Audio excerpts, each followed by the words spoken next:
ఈ వీడియోలో మనం భగవద్గీత అధ్యాయము 3 శ్లోకము 25ను పరిశీలిద్దాం.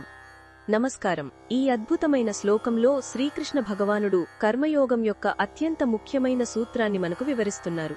జ్ఞానులు మరియు అజ్ఞానులు ఇద్దరూ పనులు చేస్తారు.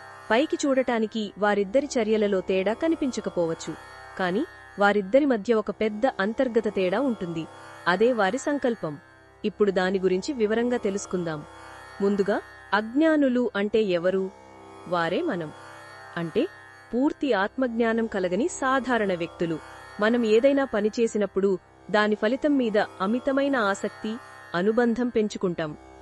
ఒక పని చేస్తే తమకు ఏమి లాభం కలుగుతుంది, పేరు లేదా డబ్బు వస్తుందా, ఇతరులు మెచ్చుకుంటారా అనే ఆలోచనలతోనే ఉంటారు. దీన్నే ఫలాపేక్షతో అంటే ఫలితంపై కోలికతో చేసే కర్మ అంటారు. మనసు ఎప్పుడూ ఆ ఫలితం చుట్టూనే తిరుగుతూ ఉంటుంది. ఆశించిన ఫలితం దక్కితే ఆనందం, దక్కకపోతే విపరీతమైన నిరాశ, దుఃఖం కలుగుతాయి. కాని ఒక జ్ఞాని అంటే సత్యాన్ని తెలుసుకున్న యోగి అలా చెయ్యరు. వారు కూడా మనలాగే బహుశా మనకంటే ఎక్కువ శ్రద్ధగా పనులు చేస్తారు.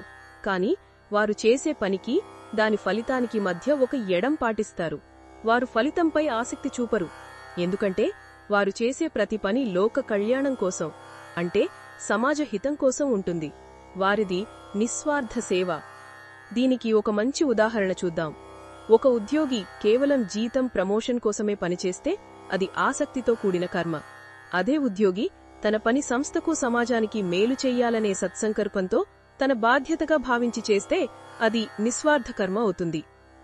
పని ఒకటే, కాని దాని వెనక ఉన్న భావన పూర్తిగా వేరు. భగవంతుడు మనల్ని మన బాధ్యతల నుండి పారిపోమని చెప్పడం లేదు. మన పనులను, మన విధులను సక్రమంగా, అత్యంత శ్రద్ధగా నిర్వర్తించమనే చెబుతున్నారు. అయితే ఆ పని చేసేటప్పుడు తాను చేస్తున్నాను అనే అహంకారాన్ని మరియు దాని ఫలితం తనకే దక్కాలనే అనుబంధాన్ని వదిలివేయమని చెబుతున్నారు.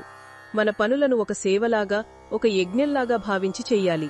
అప్పుడు చేసే పనిలో ఆనందం దొరుకుతుంది. కాని ఫలితం ఎలా ఉన్నా మనసు స్థిరంగా ఉంటుంది. ఇదే కర్మలో నైపుణ్యమంటే. మన జీవితంలోని ప్రతి పనిని ఒక అవకాశంగా చూద్దాం. ప్రతిఫలాన్ని ఆశించకుండా మన బాధ్యతను ప్రేమతో, శ్రద్ధతో నిర్వర్తించినప్పుడు మనసు ప్రశాంతంగా ఉంటుంది.